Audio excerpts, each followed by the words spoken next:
we're going to be finding out the mindset of a wise teacher. We're going to figure out what some think of Mr. Gibbons. Well, what I think about Mr. Givens is he's an amazing teacher that helped me through a lot, like my grade wise. He's actually a really strict teacher, but once you get to know him, he's all really good. For my opinion, for Mr. Gibbons, he's a great guy, easy to understand. His work is alright, it's easy to understand. You just need to get it done. Now, let's see what Mr. Gibbons has to say about his own experience being a teacher. We are here with our beloved teacher, Mr. Gibbons. Hello, everyone. For our viewers, would you want to say what subject you teach? Oh, yes. So Jonathan's in my world history class. Yeah. I also teach honors world history. I also teach honors economics. I teach American democracy, and I teach the AP government and politics. Those are the classes that I actually teach. And I also have a college and career class that I teach this semester. Oh, damn. Let's get started. Let's warm up.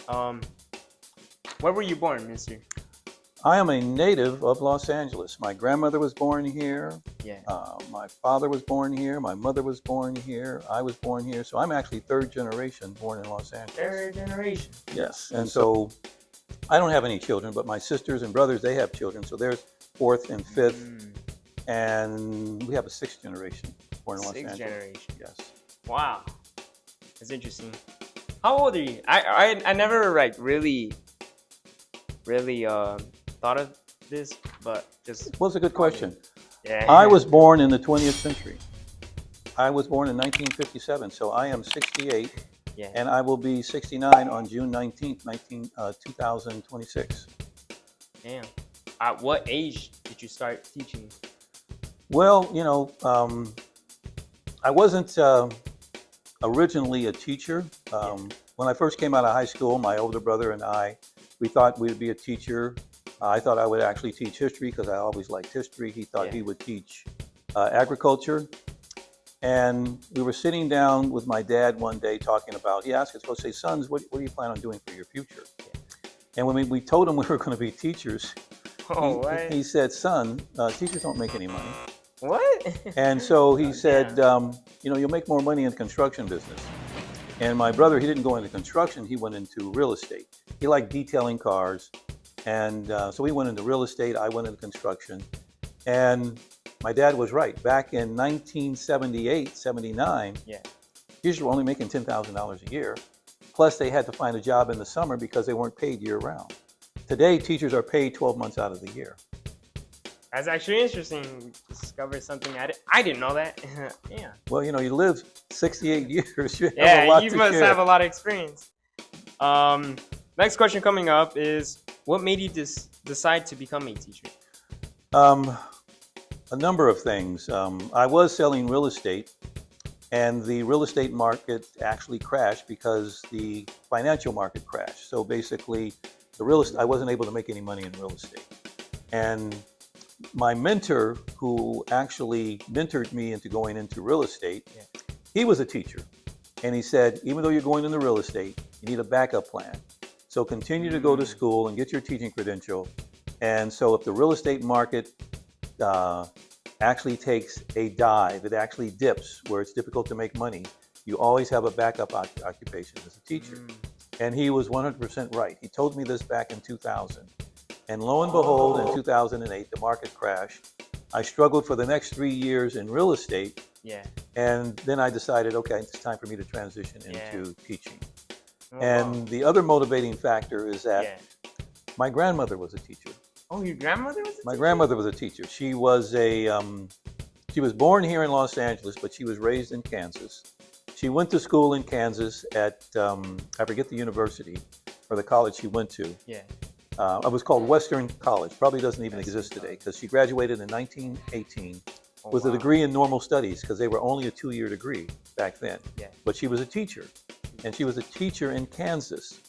But when she came to California in 1920 with her husband, they didn't hire Negro teachers in LAUSD, so she worked in service, meaning cleaning houses, serving parties, that type of thing. But she had a college degree. Wow. So the fact that, I reached this point and I thought about my grandmother And what she would think if I had become a teacher, it kind of motivated me to want to become a teacher, and then the motivation to actually want to teach history.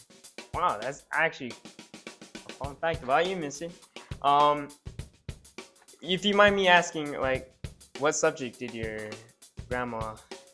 Well, she taught all the subjects. She was an elementary school teacher. So Yeah. she taught reading, writing, arithmetic, civics, Oh wow. science, math, social studies. She taught everything. You know, elementary school teachers teach everything. Yeah, they teach You know, they have music, they have PE. Yeah. I mean, they just, you know, there's like 15 subjects that they teach. They teach, well, you know, they taught handwriting, how to Yeah. count money.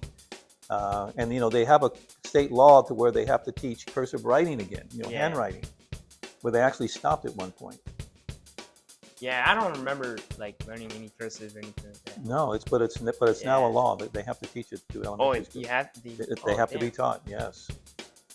Oh man.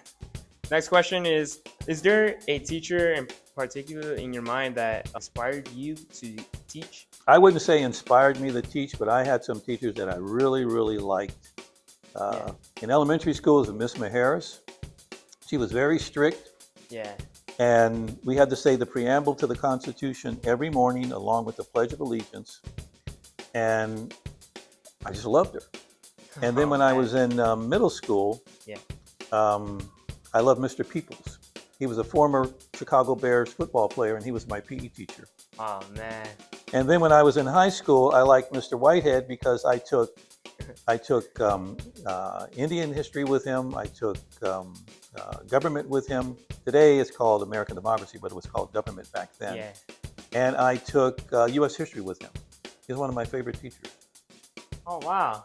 Yeah, I do think that we need more strict teachers. I mean, Well, you know, Yeah. it's I say strict, but it was a different day. When the teacher came in the classroom, yeah. there was no socializing. There was no high-fiving. We took our seats and we sat there with our hands folded, waiting for the teacher to instruct us on what we needed to do that morning. And that, you know, we had, nutrition, for about 20 minutes. And, we had lunch like everybody else. Yeah. But when we came in the classroom, the teacher was in total control. Wow. Yeah, Sounds they're like your generation was really disciplined. extremely disciplined. Now, my generation, when I went to school, we had corporal punishment. What? Yes, you can get Punishment in Yeah, school. you can get a SWAT. If you went to the principals, you got a SWAT. When I was in middle school, for every minute that you were late to PE or you were late to one of the shops, Yeah. but, we had electrical shop, we had print shop, we had wood shop, and we had metal shop. And the shop teachers, for every minute that you were late, you got a SWAT. And the PE teachers, for every minute that you were late, that means you had to dress, be out there in line. If you weren't there, you got a SWAT. And if you were sent to, we didn't have assistant principals. We had boys and girls deans. If you were sent to the boys dean for any reason, there was a very good chance you were going to get a SWAT. Oh man. Now, all that stopped when I was in 8th grade in 1971. Corporal punishment was actually outlawed in LAUSD. But my generation was so disciplined, even through high school. Yeah. There'd be 35 or 40 of us in a classroom. When the teacher walked in, nobody said anything. All eyes were on the teacher. Did we zone out? Yeah, we zoned out. Yeah. We didn't have, that Yeah. 100%, attention. But we were not disturbing the teacher when the teacher was teaching the class. Wow. And we only had 55, 60-minute classes. We didn't have the block schedule like we have today. And we had 6 periods. Wow. That's so much information to take in right now. I know. I didn't even know there was discipline in the schools. Well, we're going back, 60 years. Yeah, sure. Everything was different. Everything was different back then, yes. Do you still enjoy teaching as much as you started? Well, you notice when I'm in the classroom, I call you guys over one-on-one and I actually Yeah. go over your writing. I enjoy that more than standing in front of the classroom because I can't keep everybody's attention because everybody Yeah. has a different attention span. Yeah. But when I call you over and I actually go over your writing, I have your undivided attention, and I feel like more learning is actually taking place. Yeah, there is. I notice it. So that's when I really enjoy that one-on-one, or if I get you in a small group, and I really enjoy it when somebody asks a question, Yeah. because then we go deeper in what we're talking about, or we're talking about something that's related going on in society that's connected to what we're learning in the Yeah. classroom.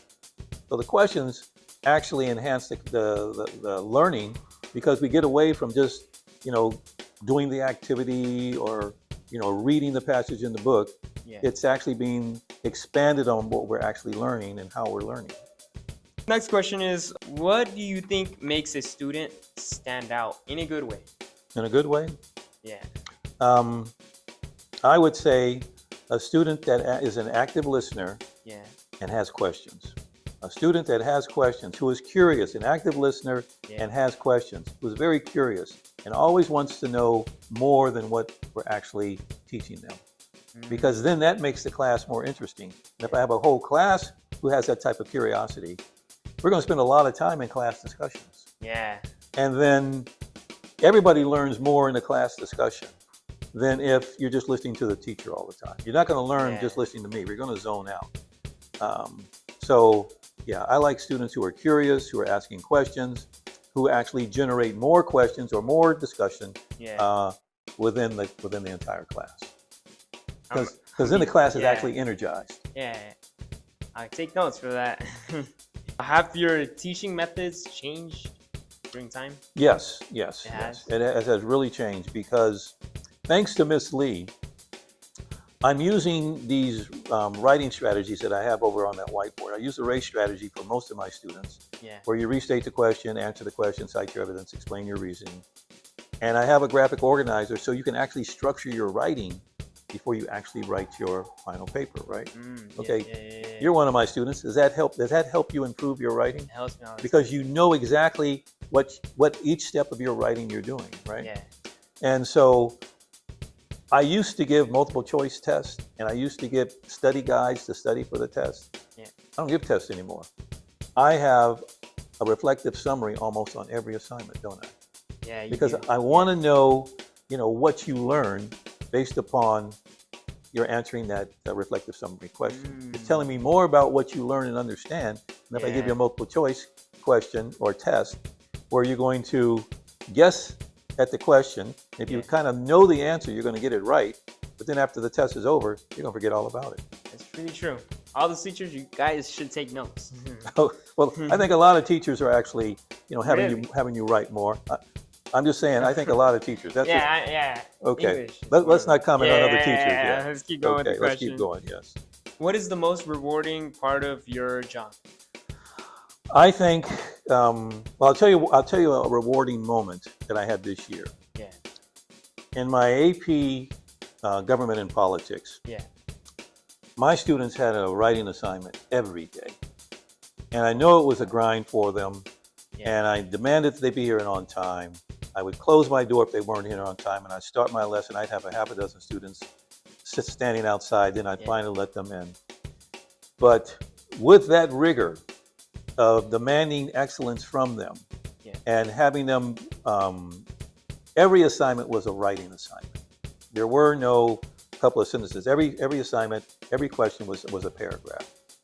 And when they were taking the AP test and they came on their break, they came in my classroom and they said, "Mr. Gibbons, what you taught us, we're seeing on the test." Now, I wasn't teaching to the test.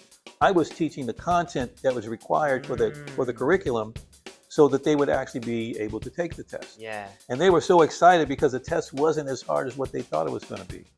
That made me feel good. That means that I'm doing what I should be doing to prepare them for that AP test. Yeah. What is the most challenging part of your teaching today? Students who come to class and really don't want to be here. And, they're not focused. They want to come in here. They want to be on their phones. They want to eat. They want to do anything except be engaged in what I'm trying to teach them in the class. Yeah.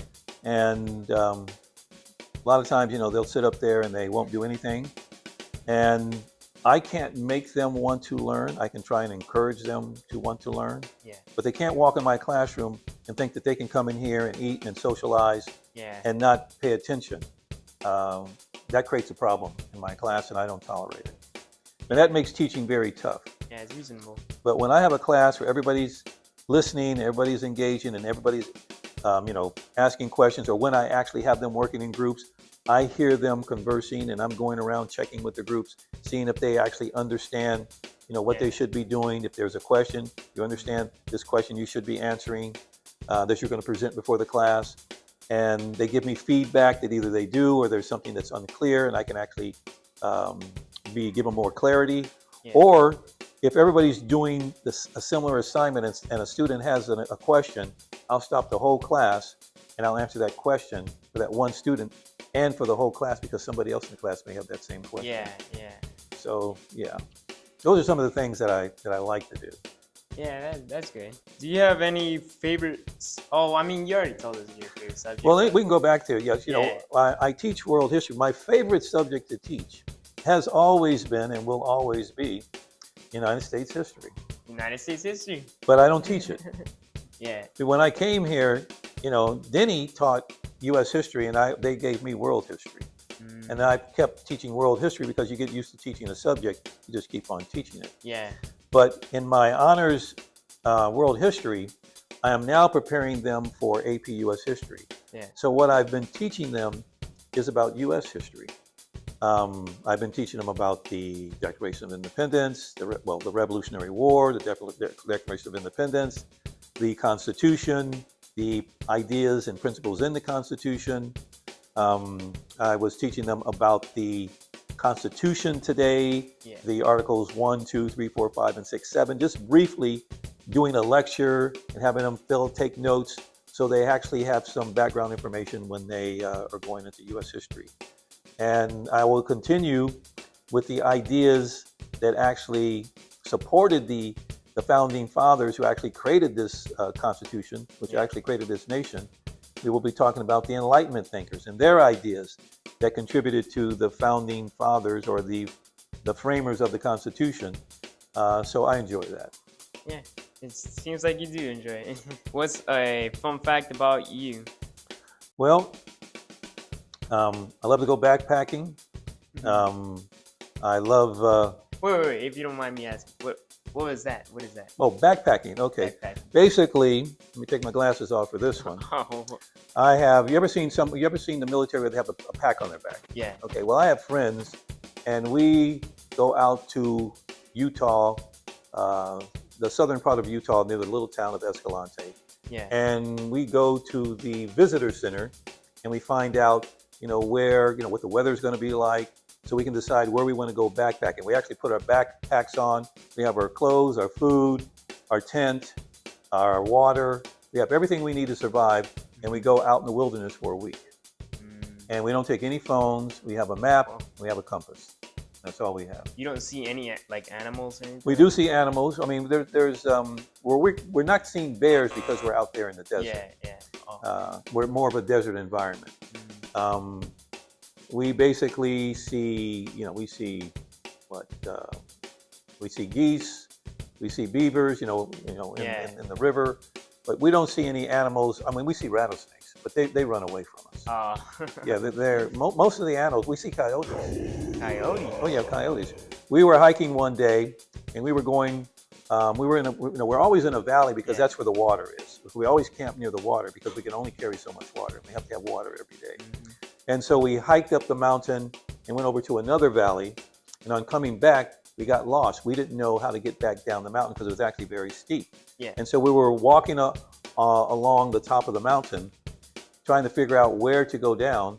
And I saw a coyote. He looked at me, and he went down the mountain. And I said, "Everybody, we're going to go down where the coyote went." Oh my Because God. animals know the best way to actually go up and down a mountain. Oh. And so we were able that's to- smart. We were able to find our way. We were able to find our way down the mountain because we followed the coyote.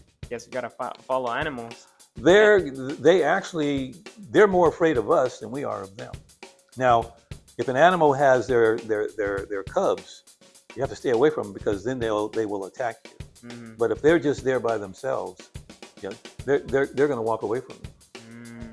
I heard when there's like a pack of coyotes, and you're with like a whole family, they will attack. But if you're like, Well, they're going to protect their babies. and if they they're- always have babies, right? And if they're a pack, then they may be hunting for food. And then they're going to be brave if there's a pack where if it's just one or two, they may go on. They may just go on their own, but Yeah. we never see a pack. It's always just one. Always one. Yeah, we never see a pack. Yeah. Yeah. Do you have anything to share before we end this off? No, I would just say that I love teaching here at ASGL. Yeah. It's a great school. It's a great location. A lot of great students here. A lot of students have actually left ASGL and gone to college, been successful, or gone into their career and actually been successful. And what I'm most impressed with is the fact that I see you becoming a producer, director, writer in your own right. You're just starting out. You're just in the 10th grade. Okay, where are you going to be in the 11th grade and the 12th grade? And I know you want to go to film school. Yeah, I do. Yes, I do. because I've had other students who they went to college, they majored in English and minored in screenwriting if they didn't have a film school. And so now they're doing the same thing you are. They're just doing it, on YouTube, Yeah. They make their little films for 15, 20 minutes. They're trying to, start their career. But so I'm looking forward to you. One day I'll see your name on some kind of production. Yeah. And I'm going to say, Jonathan was a student of mine, and I'm going to see your production out there. Yeah. And I just know it's going to happen. And that's the secret of our intelligent teacher, Mr. Givens. All righty, it's been my pleasure, and I like the fact that you have some props here, right? Yeah. You got two intelligent people here. There's a brain over there and a brain over here, right? Yeah. All righty. Well, it's been a pleasure. It's been a pleasure. Thank you, Mr. Givens. We appreciate it, and bye.